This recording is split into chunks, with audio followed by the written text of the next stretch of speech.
श्रीनाथे जानकी नाथे अभेद परमात्मने तथापि मम सर्वस्वः रामः कमललोचनः।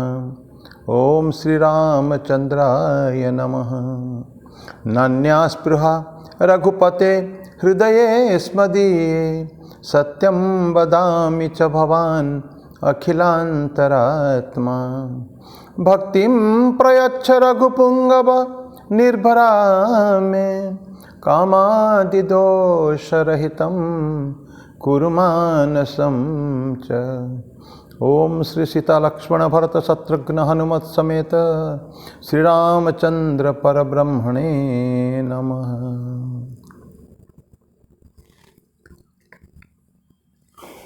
भगवान श्री राम, माँ सीता जी, लक्ष्मण जी, हनुमान जी, सबको मेरा प्रणाम अर्पित करता हूँ। भगवान श्री राम कृष्ण देव, भगवती माँ शारदा जी और स्वामी जी को भी प्रणाम अर्पित करता हूँ। मेरे गुरुदेव पूजनीय स्वामी भूतेशानंद जी महाराज को मेरा प्रणाम और आप सबका मेरा प्रणाम है। आज एक भजन से शुरू करेंगे भगवान श्री राम के ऊपर। दरअसल ये एक चंदन दास एक सिंगर है, गज़ल सिंगर बेसिकली है वो, तो कभी का भजन भी गा लेते थे। ये उन्हीं के द्वारा गाया हुआ है, युगों युगों से जैसे चमके सूरज चांद सितारे। एक समय में बड़ा फेमस गाना हुआ था वो, तो उसको मैं गा रहा हूँ अभी। युगों युगों से जैसे चमके सूरज चांद सितारे, युगों युगों से जैसे चमके सूरज चांद सितारे, एक दिन ऐसे ही चमकेंगे तेरे भाग्य सितारे। बस राम का नाम लिए जा और अपना काम किए जा, बस राम का नाम लिए जा और अपना काम किए जा। ये दुनिया है अजब तमाशा, कहीं है आशा कहीं निराशा। ये दुनिया है अजब तमाशा, कहीं है आशा कहीं निराशा। किसके मुख पर मुस्काने हैं, पढ़े कोई आंसू की भाषा। पगले निष्काम जिए जा और अपना काम किए जा, पगले निष्काम जिए जा और अपना काम किए जा। युगों युगों से जैसे चमके सूरज चांद सितारे, युगों युगों से जैसे चमके सूरज चांद सितारे, एक दिन ऐसे ही चमकेंगे तेरे भाग्य सितारे। बस राम का नाम लिए जा और अपना काम किए जा, बस राम का नाम लिए जा और अपना काम किए जा। कहीं भटक मत जाना पथ पर, रहना अटल कर्मों की व्रत पर। कहीं भटक मत जाना पथ पर, रहना अटल कर्मों की व्रत पर। दुखियारों के दुख दर्दों को देता चल मीठा मीठा सब। जीवन अविराम जिए जा और अपना काम किए जा, जीवन अविराम जिए जा और अपना काम किए जा। युगों युगों से जैसे चमके सूरज चांद सितारे, युगों युगों से जैसे चमके सूरज चांद सितारे, एक दिन ऐसे ही चमकेंगे तेरे भाग्य सितारे। बस राम का नाम लिए जा और अपना काम किए जा, बस राम का नाम लिए जा और अपना काम किए जा, बस राम का नाम लिए जा और अपना काम किए जा।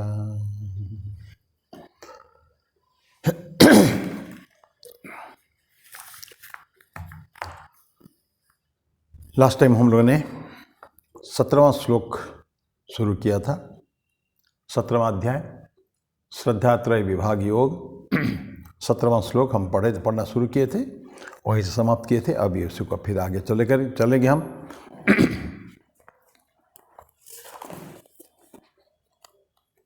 17वें अध्याय में भगवान कृष्ण 17वां श्लोक में बोलते हैं, श्रद्धया पर्यातप्तम तपस्त्रिविधम नरैहि अफलाकांक्षी भी युक्तैहि सात्विकम परिचक्षते। सात्विक क्या है? इससे पहले हम थोड़ा रिकैप करें। 3 टाइप के त्रिविध तपस के बारे में हम लोग चर्चा किए हैं। शारीरिक तपस, वाचिक तपस, मानसिक तपस। ये 14, 15, 16वां श्लोक ये था 17वां अध्याय के। अभी 17वां श्लोक में श्रद्धया परया तप्तम तपस्तत्त्रिविधम नरैहि। श्रद्धया, श्रद्धा के साथ, और कैसे श्रद्धा? बोल कैसी श्रद्धा? परा श्रद्धा, अत्यंत श्रेष्ठ प्रकार के श्रद्धा के द्वारा। परया श्रद्धया तप्तम, तप्त माने अपने को तपाया उन्हें, किसके लिए? तपस्तत्त्रिविधम नरैहि। यही जो त्रिविध नर तपस हम लोगों ने चर्चा की, उसके द्वारा इंसान ने अपने आप को तपाया। क्यों? तपस है ना, अपने आप को करना पड़ता है, उसको पूर्ण रूपेण उससे मर्ज होना पड़ता है जाके। और फिर क्या उनके दिया है? अफलाकांक्षी भी ही, अफलाकांक्षी, फल के आकांक्षा उनको बिल्कुल नहीं है। और युक्त ही, युक्त मतलब उसका पूरा कंप्लीटली डेडिकेटेड, डिटर्मिनेशन, संकल्प के साथ पूर्ण रूपेण जुड़ा हुआ है, उसका युक्त कहते हैं। युक्त शब्द भगवद गीता में बहुत सारी जगह आता है। युक्त ही उसको क्या कहेंगे? सात्विक परिचक्षते। तो हिंदी में अगर ट्रांसलेट करें, फल की इच्छा न रखने वाले। युक्त अर्थात समाहित चित्त, पुरुषों द्वारा परम श्रद्धा से किए गए उस 3 प्रकार के तप को सात्विक तप कहते हैं।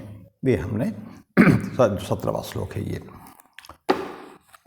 अब क्या बोलते हैं कि ये ऑस्टेरिटी श्रद्धया परया तप्तम, श्रद्धा परम्परा श्रद्धा के साथ।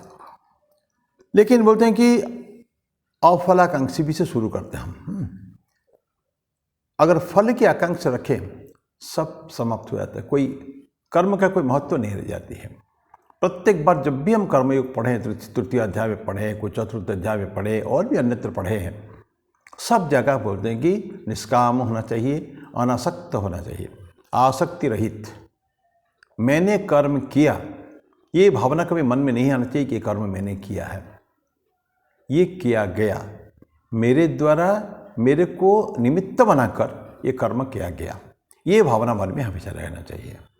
कभी किसी के सामने बोलना तो बिल्कुल नहीं है, एकदम कभी भी हमने कुछ किया, हमने कुछ दिया, ये सब तो बोला ही नहीं जाता। आगे उसके बारे में पढ़ेंगे कि माने हमको पता है कि लेफ्ट हैंड को भी पता नहीं चलना चाहिए राइट हैंड ने क्या दिया, ये बाइबल में आता है। जीसस क्राइस्ट बोलते हैं कि बाएं हाथ को पता नहीं चलना चाहिए कि दाहिने हाथ ने क्या दिया। मतलब हाइट ऑफ इट, एकदम पूर्ण रूप में कोई किसी को पता नहीं चलता है। हमें उसको बखान भी नहीं करना, किसी को बोलना भी नहीं है, और अपने मन में भी नहीं आना है। अहंकार तो एकदम नहीं होना चाहिए, क्योंकि ये जो सात्विक सत्व का जो अहंकार होता है, ये भी बड़ा खतरनाक होता है। किसी तरह का अहंकार कभी होना नहीं चाहिए। तो इसलिए कि जो पवित्रता, जो सात्विक कर्मों का जो तपस जो करते हैं, ये सब सारे खो देते हैं सारे, अगर थोड़ा सा भी उसमें रिवार्ड की आशा है। हम कुछ मिलेगा हमको इससे, कुछ रिटर्न नहीं मिलेगा। रिटर्न की बात ही नहीं, कितने बार हम लोग बातें किए हैं। स्वामी जी स्ट्रिक्टली बोलते हैं प्रेम करना, कुछ देना, इसमें रिटर्न नहीं होता है। दुकानदारी नहीं चलती है, व्यवसाय बानी बड़ी बुद्धि चलता नहीं इसमें। ठाकुर उसको बनिया बुद्धि कहते हैं, पटवारी बुद्धि कहते हैं। ये पटवारी बुद्धि, बनिया बुद्धि, वनिक बुद्धि, ये सब उसमें चलती नहीं है कभी भी। तो उसका जो पवित्रता, क्योंकि दान और ये जो त्याग या तपस्या, ये सब बहुत पवित्र वस्तु होते हैं। ये सिर्फ और सिर्फ हमारी आध्यात्मिक उन्नति के लिए है और कुछ नहीं है। इसमें जगत को हम क्या दे रहे हैं, दैट एब्सोल्युटली डजंट मैटर, बिल्कुल नहीं। मैटर करता होगा, समाज के लिए करता होगा, लेकिन तो हम अपना कर्म करें, वहाँ से निकल लिए। नेकी कर दरिया में डाल, कहते हैं ना। आप जो कुछ करना करो, नेकी करो। बदी कभी नहीं होना चाहिए अपने से, बुराई कभी नहीं हो जाए। नेकी सभी के साथ में बन जाए तो करो। कबीर कहते हैं उनका एक श्लोक में, ये उसमें भजन में, नेकी सभी के साथ में बन जाए तो करो, मत सर बदी के नाम लो। ये भजन इसको कहते हैं। सर बदी माने बुराई की बुराई अपने सिर में कभी नहीं लेना है, लेकिन नेकी करने का है। नेकी करना के बन जाए तो करो, अगर हो सके तो। कोशिश हमारा रहनी चाहिए, ये प्रयास रहना चाहिए कि हम जितना से ज़्यादा हो सके लोगों की नेकी करें, अच्छा करें। तो रिवार्ड नहीं होना चाहिए। और वो आदमी जो क्या है, स्टेडफास्ट, आइडियल, आदर्श उसके लिए मुख्य है उसके सामने। कर्म का जो आदर्श है, सेवा के जो आदर्श है, त्याग के जो आदर्श है, ये सब आदर्श उनके सामने उसके लिए मुख्य है। जो कर्मयोगी जो है, जो रियल ठीक सेवा करता है, वो अहंकार उसमें आएगा ही नहीं कभी भी। उसके सामने आदर्श को किसी तरह का पाना है। और ये सक्सेस और फेल्योर में भी अनअफेक्टेड है।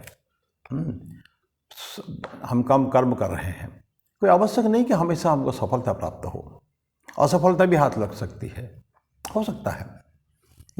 तो ये हम एक यंत्र तो है, यंत्र हमेशा अच्छा चलेगा ही कोई ज़रूरत नहीं, चलाने वाला तो भगवान चला रहे हैं। इसीलिए सक्सेस भी उन्हीं के है, फेल्योर भी उन्हीं के। अगर हमने पूर्ण रूपेण निष्काम भाव से, अनासक्त भाव से किया हो तो।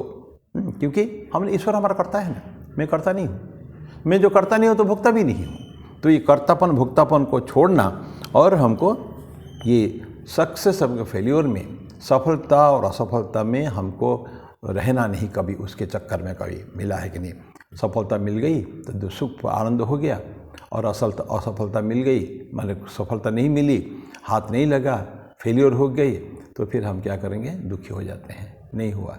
इसका मतलब है कि हमको उस कर्म में अभी भी आसक्ति है, अटैचमेंट है, हम उसको अपना है मानते हैं। मैंने किया और ऐसा नहीं हुआ, ऐसा कैसे हो सकता है? नहीं, भले मैंने किया हूँ, मैंने अनंत बहुत सारे अच्छे काम किए होंगे मैंने, लेकिन आज ये अगर फेलियर हो गया तो चिंता करने की ज़रूरत नहीं है। Never to give up. Swami ji बोलते हैं ना, कर्म में कर्म करते जाते हैं हम लोग, अगर असफलता मिली, 1000 बार भी अगर असफलता प्राप्त हो तो भी स्वामी जी बोलते हैं एक बार और ट्राई करो लगातार तो कभी ना कभी उसमें हमको सक्सेस मिलेगा ही मिलेगा। तो इसलिए रिलेंटलेसली वो काम करेगा, वो उसको निरलस जिसको कहते हैं, आलस्य नहीं, बिल्कुल कभी भी लगातार कर्म करते जाएगा ही उसके लिए, और प्रयास उसको करेगा। और उसका शरीर, उसके वाणी, उसका मन, ये तीनों के तीनों उसमें लगे रहेंगे। मन सा वाचा करना होता है ना, मन से, वचन से, कर्म से। और यही तो हम किए हैं, शारीरिक कर्म शरीर से, वाचिक कर्म अपना वचन से, और मानसिक जो तपस, जो 3 तरह के तपस किए हैं, ये शरीर, वाणी और मन को लेकर है। तो ये तीनों ये लगातार रहेंगे उसमें, उसको यूटिलाइज हमको करना है भगवान की सर्विस में। सेवा, फिर जो कर रहा हूँ, यद्यत करोमि सकलम परस्मै, परा उस शरीर, भगवान के, ईश्वर के लिए, ईश्वर के प्रत्यर्थ, प्रभु प्रत्यर्थ में काम कर रहा हूँ, बस इतने, उनको आनंद होना चाहिए। और ये सात्विक जो है वो रिवार्ड को चाहता नहीं है, और उसको प्रैक्टिस को कभी छोड़ता भी नहीं है। ये ऑस्टेरिटी जो है, तपस जो है, उसको कभी छोड़ता नहीं कभी भी। सो ही गोज ऑन वर्किंग, शरीर, मन और वाणी को पूर्ण रूप में नियोजित करके उसके कर्म में वो लगातार कर्म करते जाता है, क्योंकि उसी में उसका अधिकार है। कर्मणि एव अधिकारते मा फलेषु कदाचन, कर्म में तुम्हारा अधिकार है, फल में अधिकार नहीं है। तो ये क्या हो गया, अफलाकांक्षी भी युक्त ही। युक्त मतलब हमेशा लगा रहेगा, कभी छोड़ेगा ही नहीं, मैदान कभी नहीं छोड़ेगा, और फल की आकांक्षा नहीं करेगा। इस तरह का परम श्रद्धा के साथ वो व्यक्ति काम करता है, उसको हम कहते हैं सात्विक करता है। तो अभी क्या आगे फिर 18 श्लोक, सत्कार मान पूजार्थम दपोत्तम दंभेन चैवयत् क्रियते तदिह प्रोक्तम राजसम चलम अध्रुवम। क्या आते, सत्कार मान पूजार्थम, हिंदी में ट्रांसलेट कर दो, जो सत्कार, सम्मान और पूजन पाने के लिए तथा पाखंड से ही किया जाता है, वो अस्थायी और अनिश्चित फल वाला तप इस लोक में राजसी कहा गया है। सत्कार भी उसको चाहिए, सम्मान भी चाहिए, और पूजन पाने के लिए भी। लोग हमको पूजा करें, लोग हमको सम्मान करें, चारों तरफ हमारा वाहवाही हो, ये और पाखंड से किया गया, करने की इच्छा नहीं है, बहुत ज़्यादा इंटरेस्टेड आदमी नहीं बिल्कुल भी हुआ है, लेकिन फिर भी करता है क्योंकि किसी ने उनको बोला है तुम काम करो। वो सोचता है कि उसको एक्सप्लॉइट किया जाता है उसको ना, और अस्थायी एवं अनिश्चित फल वाला। तब इस श्लोक में राजसिक कहा गया। तो ये हमको अभी पढ़ रहे जो राजसिक पढ़ रहे हैं। सत्कार मान पूजार्थम सत्कार सम्मान प्राप्त करता है, मान सम्मान मिलेगा, सम्मान मिलकर लोग चारों तरफ से मेरी वाहवाही करेंगे। ठीक है, तो राजसिक व्यक्ति क्या करता है, वो समझता नहीं है तपस का ठीक ठीक समझता नहीं है कि एक्चुअल तपस्या है किसके लिए। वो बोलते एक्चुअली जो इफेक्टिव मीन्स है वो उसका जो प्रकृति क्यों काम करता है, वो कौन का मकसद है, समाज का भलाई के लिए नहीं है, मैं मेरी भलाई के लिए है। जो व्यक्ति कर्म करते हैं, लोगों के कल्याण करते हैं, वो दरअसल अपना ही कल्याण करते हैं। स्वामी जी का पूरा एक लेक्चर है, उसका कर्मयोग में लेक्चर है। जो कर्म करते हैं अपने कल्याण उसमें है, अपनी भलाई है, संसार की भलाई से ज़्यादा। तो ये वो आदमी राजसिक व्यक्ति जो है, जिसको सम्मान भी चाहिए, सत्कार भी। सत्कार कैसे होता है कि जैसे हम लोगों ने एक फंक्शन किया, विद्यालय में फंक्शन किया या कि संस्था ने फंक्शन किया, प्रोग्राम किया, एनुअल फंक्शन या कोई भी प्रोग्राम, और किसी बड़े व्यक्ति को बुलाया, उसके सम्मान होना चाहिए, सम्मान में कोई कमी नहीं होनी चाहिए, चारों तरफ से वाहवाही हो, और पेपर में अगर छप जाए तो और बहुत बढ़िया है, फोटोग्राफी होगी, अगले दिन पेपर में आएगा। ये सब जो सम्मान और सत्कार, ताकि क्या नहीं लोग जाने, लोग हमको जाने कि ये व्यक्ति फलाना सेठ, ये व्यक्ति बहुत अच्छा है। लेकिन ऐसा नहीं है।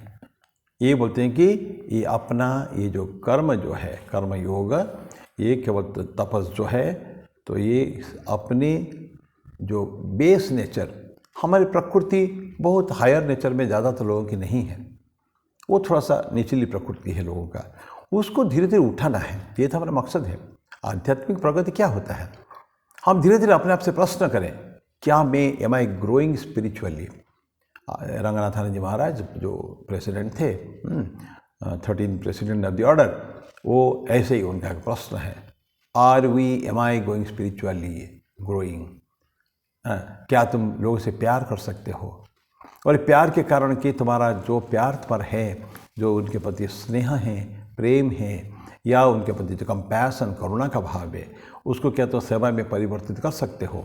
ये सब बातें जो है, भावनाएं, तो ये सब ये जब निचली प्रवृत्ति अगर होती है तो ये सब मन में आता ही नहीं कभी भी। मैं बढ़ रहा हूँ कि नहीं, स्पिरिचुअली मैं ग्रो कर रहा हूँ कि नहीं, ये मुझे पक्का पता नहीं है।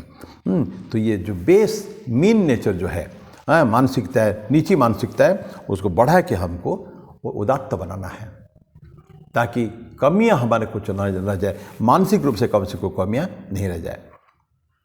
बच्चे लोग खेल में कुछ नाटक करते हैं ना, कुछ चीज़ें नाटक, ये व्यक्ति वैसे समझिए कि राजसी व्यक्ति और नाटक जैसा करते हैं। वो कर्म करते हैं जस्ट फॉर ड्रामा, शोबाजी। नाटक समाप्त हो गया ना, बच्चे नाटक खेल में नाटक करते हैं, तो नाटक में जो बड़ा सीरियसली काम करते हैं, जो नाटक समाप्त हो जाता है, दे फिर अगेन कम बैक, तो भावनाएं फिर वो नहीं रह जाती है। तो ऐसा क्या थोड़ी देर के लिए केवल रहा, लेकिन जो जीवन के सच्चे नाटक जो करते हैं, नाटक नहीं, जीवन का जो रोल अदा करते हैं, ठीक जो करते हैं आध्यात्मिक जीवन में हैं, तो उनका लेकिन जो ऊपर का स्टाम्प लग गया, बल्कि हम ऊपर अपने आप पर उठा रहे हैं धीरे धीरे, तो फिर नीचे नहीं उतरना चाहिए कभी भी, क्योंकि ये केवल थोड़ी देर के लिए नहीं है। ये केवल मोमेंटरी नहीं है कि 1 घंटे 2 घंटे के लिए मैं एक नाटक कर रहा हूँ, मैं एक किरदार निभा रहा हूँ और उसके बाद तो समाप्त, नाटक समाप्त हो गया, सवाल नहीं, ऐसा नहीं है। ये this is my permanent nature.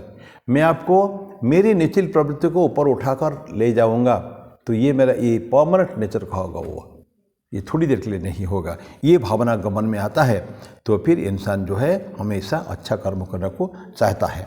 तो ये तपस्या के द्वारा ही वो दूसरों को माने खुद ही उसमें से फील होता है, यस आई एम गोइंग। लेकिन जो राजसी व्यक्ति क्या होता है, वो लोगों देखता है, चाहता है कि जाने लोग वर्ग कहें ये तो बड़ा तपस्वी व्यक्ति है, तपस ठीक करता है, ये बाबा लोग उसको पूजा अर्चना करें, चारों तरफ उसका लोग वाहवाही हो, लोग चारों तरफ बातें करें, ये व्यक्ति बहुत अच्छा व्यक्ति है, यही चाहता है ये व्यक्ति एक्चुअली। तो ये देखिए, दुनिया तो ऐसा नहीं है।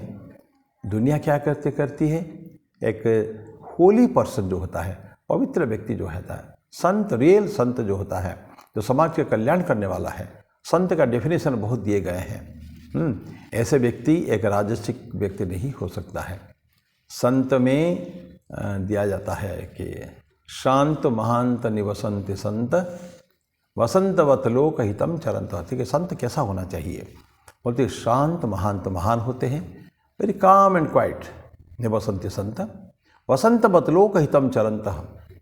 लोक कल्याण के लिए सर्वत्र विचरण करते हैं वो संत लोग, कभी एक जगह नहीं बैठते हैं। जो रियल, जो पुराने ज़माने की जो ट्रेडिशनल संत जो होते हैं, तो they don't stay at one place, 3 दिन से ज़्यादा कहीं रहेंगे नहीं। तो निवसंत संत वसंतवत, कैसे? वसंत हवा, वसंत पवन जो चलती है, हवा चलती है, सबका कल्याण करते हुए चलती है। तो वसंतवत लोक हितम चरंत।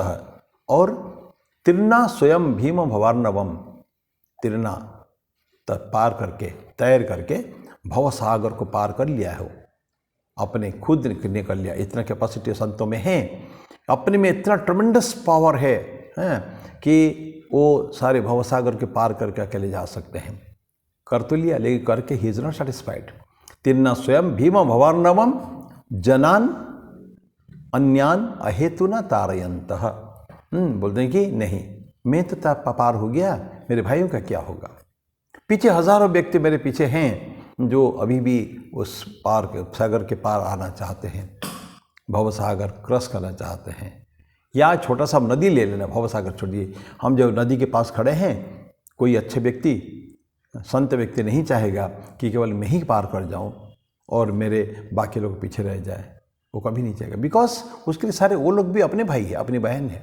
ये तो जो रियल वर्कर जो है, सच्चे व्यक्ति जो अपर का कल्याण चाहता है, वो क्या करेगा? पहले दूसरों को जाने देगा, बाद में खुद जाता है। एक बहुत सुंदर कहानी, छोटी सी कहानी है अलेक्जेंडर के बारे में। अलेक्जेंडर और अरिस्टोटल उनके गुरु थे, अलेक्जेंडर के गुरु थे, सिकंदर के गुरु अरिस्टोटल। तो बहुत मानते थे अलेक्जेंडर, हमेशा कोई बात उनको कभी भी नीचे नहीं डाला, जो अरिस्टोटल कहे ही यूज्ड टू ओबे इट। एक दिन की बात है, शाम का समय हो चुका है, एक नदी के पास दोनों जा रहे हैं तो नदी के पता नहीं कोई नाव वाला नहीं है उस समय में, कोई भी नहीं, क्रॉस कैसे करेंगे? लेकिन ऐसा लगा अरिस्टोटल को कि शायद ये नदी में बहुत ज़्यादा पानी नहीं होगा, क्यों ना एक बार ट्राई करें, थोड़ा तैर भी लेंगे हम लोग और बीच बीच में खड़ा भी हो सकते हैं अगर तैर नहीं पाए तो अरिस्टोटल को बोलता है कि तुम सिकंदर, तुम्हारा नाम लेके तुम यही रहो, मैं जाता हूँ पहले। सिकंदर बोलता नहीं महाराज, आप पहले नहीं जाएंगे, मैं पहले जाऊँगा। वो बोलता नहीं, मेरी बात मान लो तुम, कभी अमान्य नहीं किया, मैं आगे जाऊँगा। लेकिन उसको न अलाउ करते हुए सिकंदर क्रॉस कर जाता है, एकदम लंफ मारता है नदी के अंदर और बीच बीच में खड़ा भी होता है, देखते पानी ज़्यादा नहीं है और आराम से तैर के जा सकता है। फिर वो गुरु को बोलता है कि आप आ सकते हैं, मदद भी करता है उनको। पार तो हो गए, लेकिन जब जाके अपर दूसरे पक्ष पहुंचते हैं, अरिस्टोटल बोलते हैं कि सिकंदर, आज तुमने मेरी बात को अमान्य कैसे कर दी? मैं तो बोला था मैं आगे जाऊंगा। तो अलेक्जेंडर का बहुत सुंदर एक उत्तर होता है। अलेक्जेंडर बोलते हैं कि गुरु, संसार अनेक अलेक्जेंडर को पा सकता है आगे चल के, लेकिन एक दूसरे अरिस्टोटल उसको नहीं मिलेगा। माने गुरु के प्रति इतनी श्रद्धा उनको है कि अरिस्टोटल और दुनिया में नहीं मिलेगा, बल्कि मेरे जैसे कई वो आ सकते हैं, जा सकते हैं। ये होता है अपनी ह्यूमिलिटी, विनम्रता, नम्रता होता है। जैसे स्वामी विवेकानंद, सच ए ग्रेट पर्सन, एक हीरो, वर्ल्ड मूविंग हीरो, उन्होंने क्या बोला था कि रामकृष्ण अब भी इसी समय चाहें तो लिटरली फ्रॉम डस्ट ही can create thousands of Vivekanandas. उनके ग्लैंस, ग्रेशियस ग्लैंस, ये धूल से भी हजारों विवेकानंद पैदा कर सकते हैं। तो लेकिन इस जन्म में अगर इस नर विवेकानंद से अगर कुछ काम करवाना चाहते हैं तो मेरे लिए सिरोधार्य है वो, ऐसा स्वामी जी की बात है। तो ऐसे जो होते हैं गुरु को मानने वाले अत्यंत गुरुभक्त व्यक्ति जो है ना, वो कभी भी अपने को आगे नहीं, आप देखते सारे काम मेरे गुरु को कोई कष्ट ना हो, तो फर्स्ट मैं पहले मैं करूँगा। तो ये सेवा भी मैं ठीक इसी तरह का जो आगे जो काम कर आगे जाते हैं तो हमेशा क्या करेंगे, अपने आप को सा रखेंगे। तो ये अच्छे वर्कर का ही है। तो इसका पर्पस क्या, ऑस्टेरिटी क्या है, लोगों के कल्याण के लिए आना चाहिए कभी भी। एडोरेशन जो पूजा होगी ये पब्लिक पूजा करेगी, लेकिन क्योंकि होली पर्सन को, संत व्यक्तियों को समाज अच्छे नज़र में देखता है, दुनिया उनको सम्मान करती है, इसीलिए ये जो राजसिक व्यक्ति ये भी चाहते हैं कि हमको भी लोग उसी तरह का एक पवित्र होली पर्सन जो होते हैं, संत की कैडर में हमको रखें और हमको इस तरह का पूजा करें। ऐसा कभी होता नहीं, लेकिन उनके मन में ऐसे आता है। तो उनका पर्पस मतलब ऑस्टेरिटी त्याग जो करते हैं हम, तो तपस्या ये इसीलिए करते हैं हम उसको। तो ये ग्लैमर और कब तक ये करता है व्यक्ति, बड़ा उत्साह रहता है उस आदमी को। जो राजसिक कर्मी होता है ना, त्यागी होता है, तपस्वी होता है, थोड़ी देर के लिए है। ये कब तक है, जब तक वो ग्लैमर है, जब तक चारों तरफ ये लोग, बहुत हज़ार लोग हैं, ताली बजाने के लिए लोग हैं, वाहवाही करने के लोग हैं, उनके सम्मान में दो शब्द बोलने वाले जो है, ऐसे लोग हैं जब तक है। लेकिन जब सब समाप्त हो जाएगा, लोग चले जाएंगे, फिर वो आदमी भी, ये कर्मी भी नहीं दिखेगा, ये कभी नहीं दिखेगा, बिकॉज उसका सारे नाटक था, ड्रामा था, बच्चों के जैसा ड्रामा था, वो भी कहीं गायब हो जाएगा भीड़ के अंदर। लेकिन सच्चा कर्मी जो है, सच्चा तपस्वी जो है, वो कभी भी हमेशा अपने आप को कहीं भी, जहाँ भी प्रॉब्लम या समस्या आई, वहाँ समाधान के लिए उपस्थित रहता है। उसकी प्रेजेंस इज मस्ट एवरीवेयर, जहाँ भी प्रॉब्लम होता है। इसे स्वामी जी बोलते हैं आला सिंह पेरुमल को, जहाँ जाओ अपने आप को समर्पण दे दो, एक साष्टांग प्रणिपात करके भगवान कृष्ण के उस पार्थसारथी के मंदिर में जाओ, जाके साष्टांग प्रणिपात करो और एक महान एक बलिदान की कसम खाओ, तुम एक अपने आप को समर्पण करने की ईश्वर के सामने, कि लोगों के लिए काम करते करते जहाँ भी कष्ट है, जहाँ भी तकलीफ है, जहाँ भी लोग परेशानी में हैं, ऐसे समय में जाऊँगा और मेरे भरसक प्रयास करूँगा कि ताकि लोगों का कष्ट थोड़ा सा मैं कम कर सकूँ। ऐसा ये कर्मी, रियल कर्मी जो है, राजसी कर्मी क्या करता है, वो चलाता है, ख़त्म कर देता है वो सारे कर्म क्रिया कर्म सब ख़त्म। जो बड़े जोश खरोश के साथ उसने शुरू किया था ना, उसको ख़त्म कर देता है, समाप्त, end to it, stop, full stop कर देता है उसमें, फिर और दिखते ही नहीं कभी भी वो। ये होते हैं एक्चुअली राजसी कर्मी, उसका कोई स्पिरिचुअल वैल्यू नहीं है। इस तरह की कर्म में, इस तरह की तपस्या में, इस तरह की मोमेंटरी क्षणिक कार्य में कोई आध्यात्मिक बातें उसमें है ही नहीं, कोई मूल्य कुछ विशेष नहीं है, क्योंकि सारे कुछ इम्परमानेंट। इस इम्परमानेंट वर्ल्ड में कम से कम कुछ तो काम हो जाए जो परमानेंट जैसा दिखता है। लेकिन यहाँ भी आके अगर हम नाटक करें, इस जो संसार जो है, असार संसार कहेंगे या क्षणिक संसार कहेंगे, सब कुछ यहाँ नहीं, अब है, अगले समय नहीं है।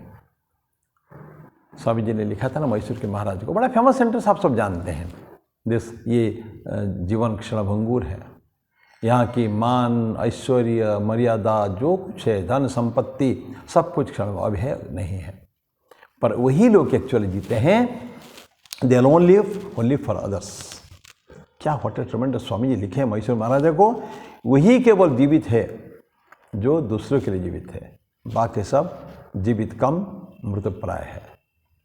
क्या पावरफुल वर्ड है, मृतप्राय है, मरे हुए व्यक्ति, भूत हो गए हैं, पिशाच हो गए हैं, ऐसा सोचो। स्वामी जी कभी के बड़ा टफ लैंग्वेज यूज़ करते हैं, नर पिशाच है सब सारे, नर पशु है, नर पशु होता है ये सोच काम। ये तो स्वार्थपर व्यक्ति जो है, जहाँ निस्वार्थ के गंध भी नहीं है, चारों तरफ स्वार्थ ही स्वार्थ, खुदगर्जी है, ये सब नर पशु है। मैंने मनुष्य रूपेण मृगाश्चरंती, भर्तृहरि लिखता है ना एक जगह, दान नहीं, तप नहीं, क्षमा नहीं, ये सब नहीं, बहुत सारे जो मानवोचित गुण है वो नहीं है ना, तो ये क्या है, ते भूवि भारभूता मनुष्य रूपेण मृगाश्चरंती। ये भूमि के ऊपर, इस धरा के ऊपर भार स्वरूप है वो व्यक्ति, भार स्वरूप भूवि भारभूता और क्या है, मनुष्य रूपेण, मनुष्य 2 पैर 2 हाथ दिया है, हम 4 हाथ में पैर में नहीं चल रहे हैं, not walking on 4, we are walking on 2 and using, ये दोनों को हमें हाथ जैसा काम यूज़ करते हैं और 2 को पैदल चलने के लिए। तो लेकिन दिखता तो मनुष्य जैसे हैं, लेकिन गुण सारे पाशविक गुण हैं, मानव उचित गुण भी तो होना चाहिए ना। मनुष्यत्व, पशुत्व से मनुष्यत्व, मनुष्यत्व से देवत्व। स्वामी विवेकानंद बोलते हैं कि धर्म वो वस्तु है, धर्म अगर ठीक ठीक हम कर रहे हैं ना तो पाशविक प्रवृत्ति नहीं रहेगी, रहना नहीं चाहिए। तो क्या, इवोल्यूशन ऑफ द प्रोसेस पूरा, तो धीरे धीरे बढ़ेगा, ऊपर बढ़ेगा, उत्थान होगा। तो पशु से मनुष्य, धर्म वो वस्तु है जो मनुष्य को, मैंने पशु को मनुष्य में, मनुष्य को देवताओं में उन्नीत करता है, उन्नत कर देता है, ऐसा है। तो ऐसा व्यक्तियों को होना चाहिए। तो ये अपना इंट्रोस्पेक्शन, आत्मचिंतन, आत्मविश्लेषण, आत्ममंथन, ये सब जो करेंगे तो हम एक्चुअली पता चलेगा ठीक ठीक ऑनेस्टली, रुथलेसली अगर हम अपने आप का चिंतन, खुद चिंतन करें कि वेयर वी स्टैंड, हमारा रियली हकीकत क्या है, हम क्या करते हैं, कितना दिखाते हैं और कितना सचमुच जीवन में करते हैं।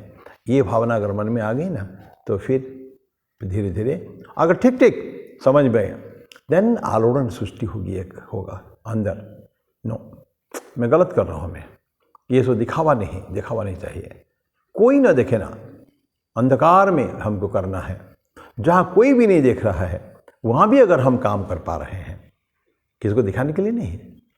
स्वामी जी क्या बोलते हैं कि जहाँ हजारों व्यक्ति खड़े हैं, तुम्हारे एक एक बात को ताली बजाने वाले हैं, उस समय में even a fool can do a great work. एक मूर्ख व्यक्ति भी बहुत बड़ा काम कर सकता है, लेकिन नहीं, उस व्यक्ति, स्वामी जी बोलते हैं कि व्यक्ति का महानता को उसके बड़े बड़े काम में मत देखो, उसका दैनंदिन काम में देखो। His day to day activities कितना परफेक्ट है, हर चीज़ को कोई देखे ना देखे कितना परफेक्टली वो करता है, ये बात है, देखना नहीं है। बहुत सारी जगह होता है ना, एक हम अच्छा व्यक्ति आर्टिस्ट है, ये है शायद लियोनार्डो डा विंसी होगा या कोई भी मैं भूल रहा हूँ, जिन्होंने रोम में उस चर्च के ऊपर ना सिस्टीन चैपल के ऊपर वो किया था, लास्ट सपर का जो चित्र किया था उन्होंने। ऐसी कही की कथा है कि वो आर्टिस्ट ने यह सो परफेक्ट, चारों तरफ तो अच्छा किया, एकदम अंधेरे कोने में जहाँ कभी भी कोई जाता नहीं है, डार्क कॉर्नर, तो वहाँ भी सब कुछ बहुत परफेक्टली कर रहा है। तो समझ आस्क्ड द क्वेश्चन कि देखो आप ये सब यहाँ क्यों करते हो, सामने तो पूरा हॉल भरा हुआ है, बिल्कुल फर्स्ट क्लास दिख रहा है, हजारों लोग आते हैं जाते हैं, देखते हैं, बड़ा वो करेंगे, बड़ा अच्छा लगेगा उनको, लेकिन तो कोने में, अंधकार में कोने में कोई जाता ही नहीं है। बोला कि देखो भले मनुष्य न जाए, लेकिन जिन देवता के लिए मैं कर रहा हूँ उस ईश्वर प्रभु, परम पिता परमेश्वर, वो तो देख रहे हैं, उन्हीं का स्थान है ये, उन्हीं का मंदिर है ये, उन्हीं का देवस्थान है, उनके लिए हर कोना कोना यहाँ महत्वपूर्ण है। ऐसी ये भावनाएं होती है। तो अच्छा काम हम हमेशा करेंगे, वर्क इज वर्शिप, कर्म जो पूजा है ये भावना ही है। हम जो कर्म करते हैं ये पूजा की भावना से, जैसे देवता को पूजा करते हैं ठीक उस तरह का, इस तरह का पूजा भी हम लोग करेंगे। तो ये आपके राजसिक जो है तो दिखाने के लिए नहीं करता है, तो या तो वो कहेगा दिखाने के लिए करता है और राजसिक वाला सस्पेंड कर देता है। सारे जो चकाचौंध रोशनी जब समाप्त हो जाती है तो फिर वो सारे उसको सस्पेंड करता है, या तो उसको वहीं एक फुल स्टॉप डाल देता है उसके ऊपर, नहीं बस हैंड्स पर, इसके बाद और कुछ नहीं है। तो उसके अंदर कोई राजसिक कोई स्पिरिचुअल बेनिफिट उसमें है ही नहीं। तो ये था वर्ष नंबर 18। 19 को शुरू करके हम लोग समाप्त करेंगे। मूढ़ग्रहणात्मनो यत् पीड़या क्रियते तपः परस्य उत्सादनार्थम वा तत्तामसम उदाहृतम। ये क्या, पहले सात्विक देखा, अभी हमने राजसिक को पढ़ा है 18वां श्लोक में, और 19वां श्लोक में तामसिक काम कर रहे हैं। उसे क्या कहते हैं, उसके हिंदी में ट्रांसलेशन, मूढ़तापूर्वक या मूर्खता से, दुराग्रह से, स्वयं के शरीर को पीड़ा देकर अथवा दूसरे के विनाश के लिए जो तप किया जाता है वो तामसिक कहा जाता गया है। दूसरे की परस्य उत्सादनार्थम। तो क्या कहता है, मूढ़ ग्रहण, मूर्खता के साथ, दुराग्रह के साथ, दुराग्रह हम जानते हैं ना, है दुराग्रह के साथ, और अपने शरीर को पीड़ा देकर, शरीर को पीड़ा नहीं देना चाहिए कभी भी। शरीर को पीड़ा देके तपस्या नहीं होती है। तपस्या में होती है, थोड़ा कष्ट होता है, लेकिन अननेसेसरीली अनड्यू कष्ट शरीर को दे के साधना नहीं होती है। ये भगवान बुद्ध सिद्धार्थ ने हमको बता दिया था उस समय में। एक्सट्रीम कुछ करना नहीं है। तो हमको क्या करना चाहिए कि मॉडरेट, तो ना बहुत खाना, ना कम खाना, बहुत कम खाना, ना बहुत सोना, ना कम सोना, ना बहुत आहार विहार वो करना, एंजॉयमेंट करना, ना एकदम कम करना, बिल्कुल निरस हो जाना, ये सब ठीक नहीं है। तो हमको क्या होना चाहिए कि एकदम मॉडरेट होना चाहिए, मॉडरेट, मध्यम पंथा। इसलिए भगवान बुद्ध ने मध्यम पंथा, उस समय सिद्धार्थ जब तपस्या कर रहे थे, 6 साल की जो कठोर तपस्या कर रहे थे, उसके अंदर एक समय आया था, बहुत ज़्यादा कठिनता अपने जीवन को दे दिया था उन्होंने। पर इतना कठिनता भी नहीं चाहिए, वो ठीक नहीं है कभी भी, बहुत कठोरता। यही चीज़ उनको उदाहरण थी कि आप भगवान बुद्ध की जीवनी पढ़े हैं, पहले भी चर्चा हुई है, इसलिए मैं उसको नहीं चर्चा कर रहा हूँ। लेकिन ही अंडरस्टूड नो। युक्ताहार, भगवान कृष्ण गीता में बोलते हैं, युक्ताहार विहारस्य युक्तचेष्टस्य कर्मसु युक्त स्वप्नावबोधस्य योगो भवति दुःखः। वो योग दुख को नाश करने वाला कौन? युक्त आहार विहार, आहार खाने पीने में मॉडरेट, विहार एंटरटेनमेंट मॉडरेट, युक्त आहार विहार से युक्त चेष्टा से कर्म से, काम करने में भी एक्सट्रीमली नहीं होना चाहिए कि वर्काहोलिक जीवन, दिन भर काम कर रहे हैं, परिवार को भूल गए हैं, ये भी ठीक नहीं है। युक्त आहार विहार से युक्त चेष्टा से कर्मसु युक्त स्वप्न अवबोधस्य, सोना भी बहुत ज़्यादा नहीं है, जागना भी बहुत ज़्यादा नहीं है। पता 12 घंटा सो भी लिए तो दिन तो उसका ठीक नहीं हो रही है, और दूसरा तो एकदम नहीं सो रहे तो नहीं सो रहे हैं, वो भी ठीक नहीं है। ठीक, कभी कभी होता है, सब स्पेसिफिक ओकेजन में you need to work continuously. कोई घर में बहुत बड़ा फंक्शन है, कुछ है, तो इंसान कभी भी सोना नहीं चाहता, सो नहीं सकता चाहे भी, तो वो दैट्स अ डिफरेंट इशू। लेकिन नॉर्मल केसेस में एक्सट्रीम कभी नहीं है, मॉडरेट इशू है। तो फिर वो योग जो है वो दुख का नाश करने वाला है। तो मैं मेरी वाणी को ही विराम देता हूँ। खाली मीनिंग खाली मैंने पढ़ दिया 19वां श्लोक का, है ये तमस्तत्तामसं वदाहृतम्। इसको फिर अगले बार में फिर हम 19 से शुरू करेंगे। तो तब तक मैं मेरी वाणी को विराम दूँ। ओम शांति शांति शांति। हरि ओम तत्सत। श्री राम कृष्णार्पणमस्तु।